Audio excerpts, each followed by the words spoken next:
Malir development authority ने अपने ही मुलाजमीन को जहां फाका कशी पे मजबूर कर दिया, वहीं उनके साथ खुला मजाक करके दफा 144 लॉकडाउन की भी खिलाफ वर्जी की। मलिर डेवलपमेंट अथॉरिटी ने मुलाजमीन को राशन फराम करने का कहा था और मुलाजमीन पहुंच गए, लेकिन मुलाजमीन ने इल्जाम लगाया कि वो मखसूस लोगों को राशन दे रहे हैं, जबकि 1600 मुलाजमीन आज भी फाका कशी का शिकार है। लॉकडाउन की सूरत में राशन एक नेमत थी, लेकिन MDA ने मजाक किया और सुबह से आए हुए हैं लेकिन उनको राशन नहीं मिल रहा, जबकि यहाँ 2 ट्रक राशन लाने वाले ने भी बताया कि 2 ट्रक आए हैं। सुनिए इसी की ज़बानी।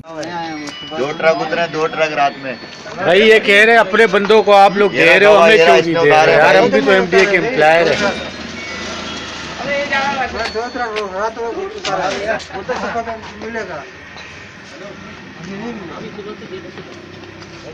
2 ट्रक इस भाई ने खुद उतारे हैं। ये रहा, ये खड़ा हुआ भाई, इसने 2 ट्रक उतारे मैंने इधर दे रहे थे अपने बंदों को पहले।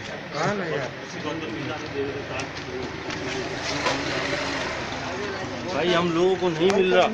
मलिर डेवलपमेंट अथॉरिटी को ये मजाक नहीं करना चाहिए था। यहाँ पर मुलाजमीन तनख्वाहों से महरूम है, उनके चूल्हे बुझे हुए हैं, फिर ये संगीन मजाक और उसके साथ साथ मजमा लगाकर सिंध हुकूमत के लॉकडाउन और दफा 144 की खुली खिलाफ वर्जी भी की गई, जिससे MDA की हुकूमत से मोहब्बत का भी खुलकर इजहार होता है। अजीज आरिफ, KBS बल्दियाती न्यूज, कराची।